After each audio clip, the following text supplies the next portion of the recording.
Salut tout le monde, bienvenue à cette nouvelle vidéo. Alors aujourd'hui, on part sur une nouvelle collection, hein. On va s'occuper des Midclose EX V3 de la marque Great Toys. Donc, on commence par la première figurine à être sortie, à savoir donc le Pégase. J'ai tout d'abord hésité à me procurer ces figurines, étant donné que je possédais déjà les V2 et que, soyons honnêtes, il n'y a pas une grande différence entre les armures V2 et les armures V3, enfin, à mon sens en tout cas. Maintenant, ce qui m'a décidé, eh bien, c'est les bons échos qu'ont récolté ces figurines, hein, sur les divers forums, sur les divers sites où on peut se les procurer, mais également leur prix. Quand on voit maintenant qu'une Midclose EX V2 atteint les 90-100 euros, je pense notamment au Pégase, hein, qui devient de plus en plus rare, alors que les V3 donc de la marque Great Toys coûtent un peu moins de 40 euros. Bien, voilà, le choix est vite fait. Donc, pour ma part, je possédais déjà les V2, mais voilà, pour les autres en tout cas, je trouve que c'est une bonne alternative si on ne souhaite posséder qu'un seul exemplaire des différents chevaliers de bronze. Pégase donc est la première figurine à être sortie il y a un petit temps déjà maintenant. Je me la suis procurée ici tout récemment, donc parce que je me suis décidé voilà, au dernier moment quand j'ai vu le Dragon V3 qui est sorti lui il y a quelques jours. Je me suis dit voilà, je devais les faire. En plus, bon, étant donné les avertissements de Bandai, il y a beaucoup de vidéos à leur sujet qui ont été supprimées. Donc voilà, moi, étant donné que je suis un petit youtubeur par rapport à certains, je me suis dit que ça pouvait être l'occasion de remettre à jour ces vidéos et faire découvrir ces figurines à ceux qui n'avaient pas eu la chance de les découvrir dans les vidéos d'autres youtubeurs. Comme vous pouvez le voir, cette boîte-ci n'a rien d'extraordinaire, hein, quand on la compare par exemple aux boîtes des figurines SOG. Maintenant, pour reprendre les propos d'un ami, Renaud pour ne pas le citer, alias The CNS, cette boîte a quelque chose de luxueux, même si voilà, elle est blanche, le dessin est en gris clair, donc on reste sur des tons assez palos, je vais dire. Elle a quelque chose de luxueux. On peut voir par exemple que l'écriture Pégase donc, est multicolore en fonction de l'inclinaison. Ils ont utilisé une espèce de couleur métallisée. Ici la petite phrase fétiche de Great Toys, hein, avec la belle faute d'orthographe au niveau de figurines. Je vois également une autre faute d'orthographe qui n'avait pas été signalée, c'est ici, donc il est marqué Oreat Toys Company Senseiya Midclose EX. Je suppose qu'ils ont voulu mettre Great Toys Company. Enfin voilà, c'est pour les petits détails. Alors donc une face avant, bien encore une fois classique, mais qui a son petit effet. Alors sur le côté, je ne sais pas trop ce qu'ils ont essayé de faire, hein. On pourrait imaginer que c'est peut-être le ring du tournoi galactique, ou alors peut-être que la marque Great Toys a un partenariat avec Capcom et qu'ils ont essayé de nous faire le logo de Umbrella Corporation de Resident Evil, mais j'en doute. Donc la face arrière, rien d'exceptionnel non plus, hein. Un grand code barre avec Made in China bien apparent.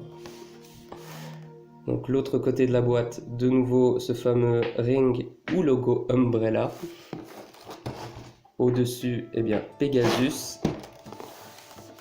Et en dessous, Pegasus également, avec le petit autocollant donc de contrôle de la qualité de China Model Toy. Voilà, donc mes vidéos, comme la plupart des vidéos des différents youtubeurs, vont se passer en 3 étapes, hein. Tout d'abord le tour de la boîte, ce qu'on vient de faire.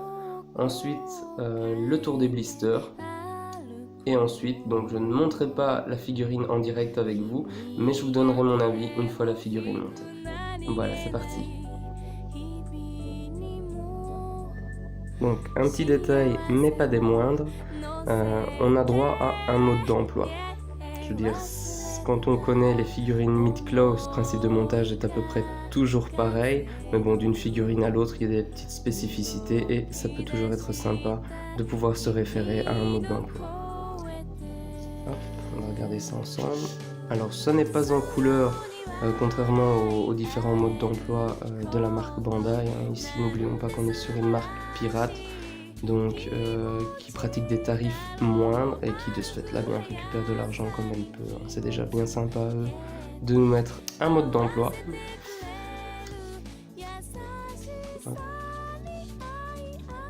Voilà, on a une vue explosée de la figurine avec les différentes pièces, leur emplacement. Ce qui est très pratique d'ailleurs pour les avant-bras de cette figurine, étant donné qu'ils sont tous les deux différents, qu'on n'a pas de visuel de la figurine sur la boîte. Donc afin de ne pas se tromper ou de devoir systématiquement aller sur internet, eh bien c'est fort pratique. Voilà. Alors ici on a une vue donc avec les ailes, et oui parce qu'on a la possibilité de mettre les ailes comme quand Seiya s'envole donc vers Elysion. Hop. Et voilà donc le verso du mode d'emploi.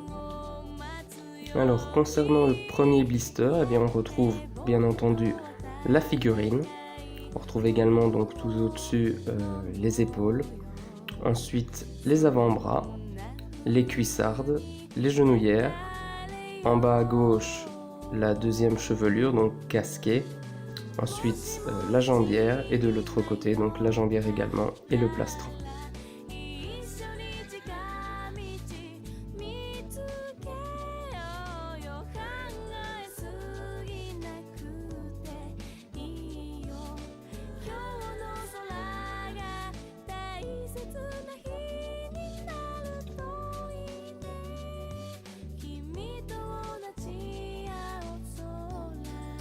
En ce qui concerne ce second blister, donc sont présents les 4 visages supplémentaires, le visage d'attaque en haut à gauche, à sa droite donc un visage souriant, juste en bas donc le visage lorsque Seiya effectue son attaque, et juste à gauche Seiya avec les yeux fermés.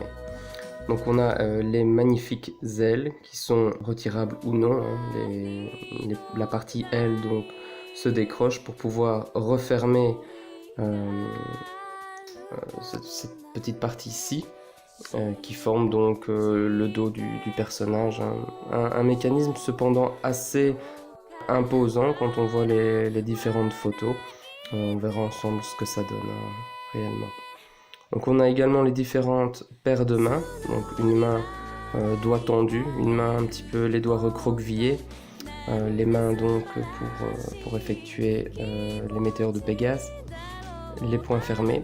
Et alors la petite particularité, je le répète même si ça a déjà été dit dans d'autres vidéos, ne vous fiez pas uniquement à la disposition des pièces dans les blisters pour monter la figurine. Si vous faites attention, les mains sont inversées. Donc ici vous avez normalement les mains droites alors que bon, elles se trouvent à gauche dans le blister. Voilà. Et alors au centre, tout en bas, la ceinture évidemment.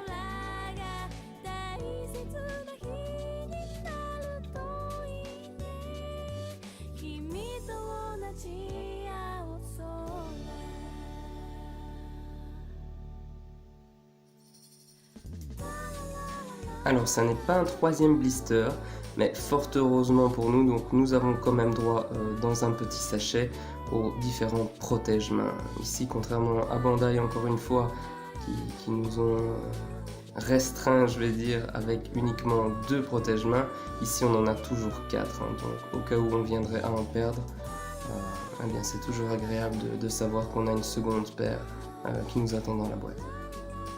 Donc maintenant qu'on a effectué le tour des blisters et donc du petit sachet annexe, bien, je vous propose tout simplement de passer au montage. On se retrouve donc juste après pour mon avis. A tout de suite. Et bien on se retrouve une fois le montage terminé. Je n'aurai qu'un mot, parfait. Honnêtement, je n'ai rencontré aucun souci. La figurine est rigide à souhait, donc elle tient parfaitement debout. J'ai l'habitude de mettre des socles pour une certaine homogénéité dans ma collection parce que j'ai certaines figurines bien qui font le grand écart. mais en tout cas je n'aurai pas le problème avec celle-ci. Le seul petit souci, si je puis dire, que j'ai rencontré, c'est au niveau donc du mécanisme des ailes à l'arrière. Lorsque je l'ai enfoncé, donc la première fois, il ne s'enfonçait pas correctement. Je pense que ce CNS l'a dit également. Un petit conseil, c'est de d'abord donc prendre ce mécanisme et l'enfoncer donc une fois la figurine en main, mais sans son armure. Donc en première chose, donc faire ça. Voilà, ça permettra donc au mécanisme de rentrer déjà une première fois dans la figurine et de ce fait-là avoir plus de facilité en fin de montage, vu que c'est une des dernières pièces en tout cas. Voilà, donc j'ai opté pour le visage souriant de Seiya, hein, qui fait un petit peu la particularité de cette figurine Great Toys. Un visage qu'on n'avait pas forcément dans la V2 EX de Bandai. C'est une pose, j'ai envie de dire, défensive. Je ne veux pas parler de pose d'attaque, hein, parce qu'il est quand même en train de sourire. Mais voilà, c'est une pose défensive. Je trouvais ça sympa étant donné que j'avais déjà le dragon V2 dans une pose d'attaque. Cette fois-ci donc je vais alterner. J'ai également commandé donc le dragon V3 et j'alternerai avec une pose plus standard pour lui, une pose posée. Voilà. Donc j'espère que cette vidéo vous a plu. En tout cas moi j'ai pris beaucoup de plaisir à la faire. Hein. C'est la première vidéo Mythclos EX que je faisais officiellement. Voilà, même s'il y a déjà quelques vidéos sur la chaîne. En viendra d'autres, notamment donc le Shiryu V3 qui devrait arriver, si pas la semaine prochaine, la semaine suivante. En tout cas dès que je la reçois et que je trouve le temps, je fais la vidéo et histoire de vous montrer tout ça. En tout cas hâte de recevoir les 4 autres, même si bon, le signe était prévu pour fin avril ou fin mars en même temps que le dragon, mais je pense qu'on va devoir attendre un petit peu plus que ça. Hein. Je crois que leur promesse de terminer la gamme des V3 avant juin va être difficile à tenir, mais bon, sait-on jamais. En tout cas, on a vu différents projets en cours de réalisation actuellement. Je pense notamment au Camus SOG, dont on a vu bien une armure, si pas peinte, en tout cas en grande partie finalisée. Concernant les autres V3, je dirais à part des concepts, on n'a pas encore vu de figurines réelles. Voilà. En tout cas, n'hésitez pas à laisser un commentaire, à vous abonner si ce n'est pas déjà fait, ça fait toujours plaisir. Et je vous dis à bientôt pour une prochaine vidéo. Salut!